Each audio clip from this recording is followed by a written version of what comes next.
Boa noite aos membros da banca, boa noite professora Marília, professor Erivelton, professora Patrícia, minha orientadora. Uma honra estar diante de vocês. Sou Gustavo Pasquale Vargas e minha monografia tratou da penhorabilidade das aplicações financeiras diversas da caderneta de poupança. Eu fiz estágio junto a uma das varas cíveis aqui da comarca e lidava diretamente com execuções e percebi a dificuldade que se tem em encontrar bens penhoráveis do devedor que possam saldar as dívidas. E lendo algumas notícias, vi que o Superior Tribunal de Justiça estava com o entendimento de que a proteção que era atribuída à caderneta de poupança, no artigo 833, inciso 10 do CPC, estava sendo ampliada de forma a proteger também as demais aplicações financeiras, não só a caderneta de poupança. Então, conta corrente, fundos de investimento e outras formas de aplicações, outras espécies de aplicações financeiras estavam sendo abarcadas pela proteção. E considerando que o artigo 833, inciso 10, ele protege especificamente a caderneta de poupança, eu optei por esse tema para analisar se de fato devem ser penhoráveis ou não as demais aplicações. Então, diante disso, surgiu a questão problema, que é: são penhoráveis as quantias depositadas em aplicações financeiras diversas da caderneta de poupança? Para tanto, foi estabelecido o objetivo geral para responder essa questão, foi analisar a penhorabilidade das demais aplicações financeiras, e foram também estabelecidos objetivos específicos, dentre eles explicar o processo de execução, o momento processual em que vai se dar a discussão da penhorabilidade, alguns aspectos históricos que, em relação à poupança, à caderneta de poupança e à impenhorabilidade que foi atribuída a ela, e por fim foram contrapostos os argumentos jurisprudenciais e doutrinários a favor e contra a interpretação restritiva do artigo 833, inciso 10. A metodologia da pesquisa, quanto ao nível, foi exploratória, uma abordagem qualitativa, e o procedimento para a coleta de dados foi bibliográfico e documental. A estruturação dos capítulos foi da seguinte forma: o capítulo 1, a introdução; capítulo 2, o processo de execução; capítulo 3, a empenhorabilidade no direito processual brasileiro, caderneta de poupança e demais aplicações financeiras; capítulo 4, a penhorabilidade das aplicações financeiras diversas da caderneta de poupança; e no capítulo 5, a conclusão. O processo de execução, ele é um meio judicial que o exequente possui para fazer valer o título executivo que ele tem em mãos e que foi inadimplido. Então, é um meio judicial para buscar o cumprimento forçado de uma obrigação que não foi cumprida. O processo de execução pode conter uma obrigação de fazer ou de não fazer, de entrega de coisa, e a que mais importa a esse trabalho, a obrigação de pagar a quantia certa. As obrigações de fazer e não fazer e de entrega de coisa, elas não importam ao trabalho, porque com a execução se busca o adimplemento exato da obrigação. Então, dificilmente nas demais obrigações vai haver a penhora de aplicações financeiras. Então, na obrigação de fazer ou não fazer, vai se buscar o cumprimento daquela obrigação específica. Eventualmente, se for combinada uma multa, ou se esses processos forem convertidos em uma obrigação de pagar a quantia certa, aí sim pode ocorrer a penhora objeto desse trabalho. Então, para que haja uma execução, deve existir um título executivo, e nele tem que estar estampada uma obrigação certa, líquida e exigível. A certeza diz respeito à existência da obrigação. A obrigação deve existir, e isso basta com a existência do título executivo. A liquidez guarda relação com a existência de um valor específico a ser adimplido. E a exigibilidade é a existência já de um termo do decurso de um prazo, ou seja, já venceu a obrigação, ela já restou inadimplida. E isso que justifica a execução. Não se pode executar uma obrigação que ainda não é devida. Os títulos executivos que justificam o processo de execução podem ser judiciais ou extrajudiciais. E isso influencia diretamente o rito que vai ser eleito. O título executivo judicial, daqueles entre os definidos no artigo 515 do CPC, eles são executáveis através do cumprimento de sentença, que é uma fase processual, ou seja, já existe uma ação de conhecimento anterior e é instaurada uma nova fase apenas para forçar a obrigação que já foi definida a partir de uma sentença, um acórdão ou alguma outra decisão judicial. Já a execução de título extrajudicial é proposta uma ação totalmente nova, ou seja, uma inicial de execução, acontece a citação do devedor e não a intimação como no cumprimento, e no cumprimento de sentença pode ser apresentada impugnação, enquanto que na execução o devedor é citado para opor embargos. E basicamente essa fase inicial de defesa e instauração do procedimento é que tem alguma diferença de acordo com o título, mas as fases, os atos expropriatórios, a fase propriamente executiva, ela é idêntica em ambos os ritos, seja no cumprimento, seja na execução. A penhora é o ato que identifica, ela individualiza os bens que vão ser expropriados.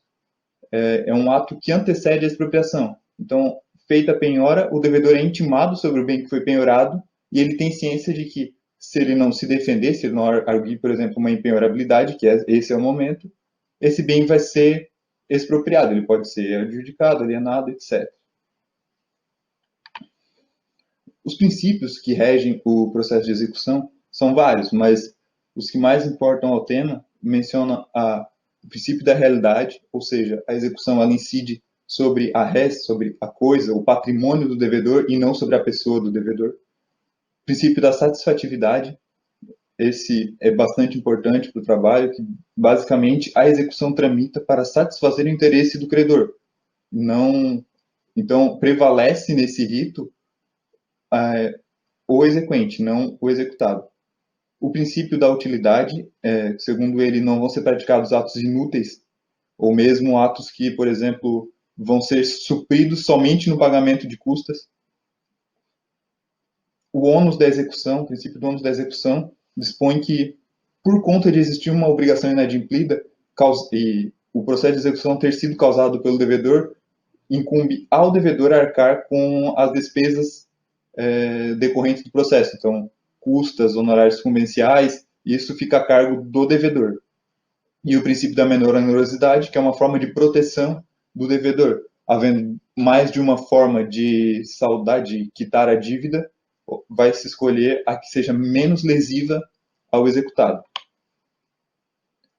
Impenhorabilidade ou penhorabilidade é uma característica atribuída pela lei a um bem que o torna insuscetível para quitar a execução. Então, o legislador entendeu que determinados bens são essenciais à sobrevivência do devedor e eles não podem ser constritados, ser expropriados sem que isso afete, por exemplo, a dignidade da pessoa.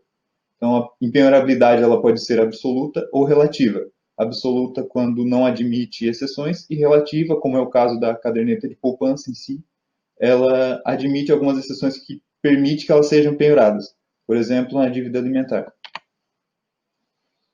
A caderneta de poupança ela é um investimento dos mais simples e que ela possui uma liquidez imediata. Então, ela é excelente para que se faça uma reserva de emergência, por exemplo, apesar do baixo rendimento. Então, o dinheiro depositado em caderneta de poupança ele é protegido pelo Fundo Garantidor de Crédito e ele está pronto à disposição do interessado caso surja uma necessidade. A caderneta de poupança ela foi instituída por meio de um decreto imperial e, através dela, os escravos puderam acumular dinheiro. As contas eram feitas em nome do respectivo senhor de escravos, mas também eram vinculadas ao escravo que depositava valores nela. E, a partir desses valores acumulados, também era possível que eles comprassem a sua alforria e fossem libertados. Então, as demais aplicações financeiras diversas da caderneta de poupança, basicamente uma aplicação financeira é a compra de um ativo na expectativa de que seja posteriormente retirado um valor maior do que aquele que foi inicialmente depositado. Nesse contexto, nós temos aplicações de renda fixa e aplicações de renda variável. As aplicações de renda fixa, elas possuem uma taxa de juros pré-definida, ou mesmo um indexador que já é determinado quando da contratação. Elas possuem uma segurança maior em relação à renda variável, apesar de ainda haver algumas aplicações de renda fixa que são suscetíveis de maiores riscos, a depender de se for um investimento de natureza pública ou privada. Exemplos de renda fixa são o LCI, o Tesouro Nacional, caderneta de poupança mesmo, é uma espécie de aplicação de renda fixa. A renda variável, por sua vez, ela é muito mais arriscada, porque ela varia, o rendimento dela varia de acordo com as oscilações do mercado. Então, o dinheiro depositado pode, inclusive, diminuir. O mercado de ações, por exemplo, possui risco da liquidez. Uma ação comprada pode não ser tão facilmente vendida posteriormente. Então, os exemplos mais comuns são mercado de ações, como mencionado, commodities, derivativos e entre outros. Cabe mencionar também a diferença entre poupança e caderneta de poupança. O termo poupança ele pode servir para designar tanto a aplicação financeira, que é a caderneta de poupança, ou os valores poupados. Então, quando se fala caderneta de poupança, se diz a aplicação propriamente dita, mas ao utilizar o termo simplesmente poupança, todo o valor que é poupado, que é guardado, ou, por exemplo, um excedente de salário que é depositado na conta, na caderneta de poupança, é uma poupança, ou ainda que ele seja depositado em outra aplicação, ele vai ser considerado poupança também. Agora, a caderneta de poupança é especificamente a aplicação financeira caderneta de poupança. Nesse cenário, diante desse contexto, o legislador ele instituiu no artigo 833 a proteção específica à caderneta de poupança. E já era previsto dessa forma no artigo 649 do CPC de 73. Até 2013, era pacífico o entendimento de que a impenhorabilidade limitava-se à caderneta de poupança. E os argumentos, para tanto, eram o caráter emergencial, como já expliquei, o baixo risco e baixo retorno também da caderneta de poupança, o risco das demais aplicações, a aplicação literal do dispositivo legal, porque utilizava o termo caderneta de poupança, e também que a execução é feita no interesse do credor, ou seja, não se justifica ampliar a proteção dada ao devedor num procedimento que deve tramitar em prol do credor. Em 2014, contudo, esse entendimento começou a ser alterado. No RESP 1.230.060 de 2014, a ministra Nancy Andrighi, ela defendia o entendimento de que a interpretação deveria ser restritiva, mas ela foi voto vencido. O voto vencedor manifestava o posicionamento de que a intenção do legislador era ampliar. Os magistrados, inclusive, utilizaram o termo não fazer sentido a interpretação restritiva de forma a proteger somente a caderneta de poupança. Foram inclusive feitas algumas menções de que os investimentos tornaram-se mais acessíveis às classes mais baixas e, por conta disso, não se justificava uma interpretação restritiva do dispositivo legal. A doutrina dificilmente manifesta posicionamentos justificativos para os seus posicionamentos. A maioria dos autores simplesmente afirma que entende que deve ser ampliada ou que não deve ser ampliada. Ainda assim, a doutrina majoritária entende que pela ampliação, entende como um novo posicionamento do STJ como correto. Mas encontram-se ainda alguns doutrinadores de renome que entendem de forma diversa, que deve ser restritiva a interpretação. Araquém de Assis, Fred de Didier são alguns exemplos. Ainda sob a vigência do Código de 73, surgiu essa dúvida, né, quanto à penhorabilidade, se ela deveria se estender ou não, tanto que o RESP que manifestou esse novo entendimento foi em 2014, antes do novo CPC. Como era o primeiro dispositivo legal que atribuía essa proteção, é compreensível que existisse alguma dúvida interpretativa, mas diante do termo caderneta de poupança, particularmente acho difícil estender essa aplicação. Fazendo uma interpretação analítica, então, considerando que a divergência vem de antes do novo código, caso o legislador de fato pretendesse estender a proteção que foi atribuída à caderneta de poupança, bastaria que ele mudasse o termo caderneta de poupança. O artigo 649 já tinha o termo a quantia depositada em caderneta de poupança e previa como absolutamente impenhorável.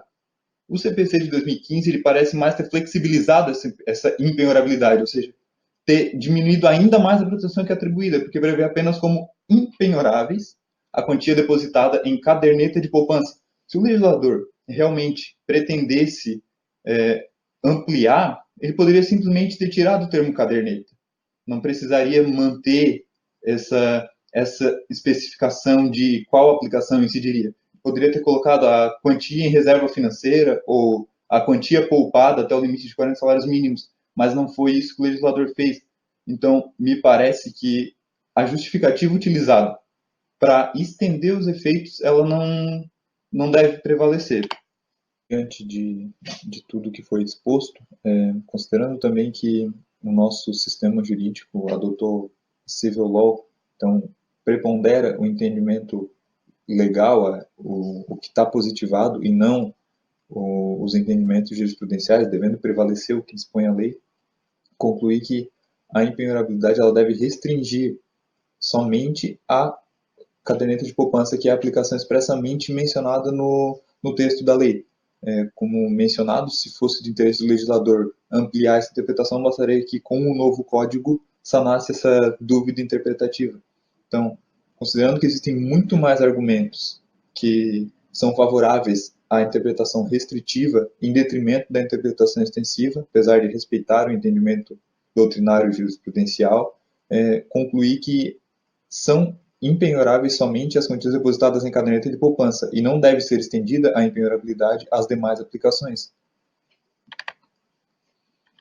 Então, concluo o trabalho com a frase de César Beccaria: por isso vemos os mesmos delitos nos mesmos tribunais sendo punidos de forma diferente, em momentos diferentes, pela falha em consultar não a constante e invariável voz da lei, mas a errante instabilidade da interpretação. Apesar de ser um escritor voltado ao direito penal, a frase que ele escreveu se adequa bastante ao trabalho. Então, agradeço a atenção de todos e fico à disposição da banca para eventuais questionamentos através do e-mail que segue. Obrigado.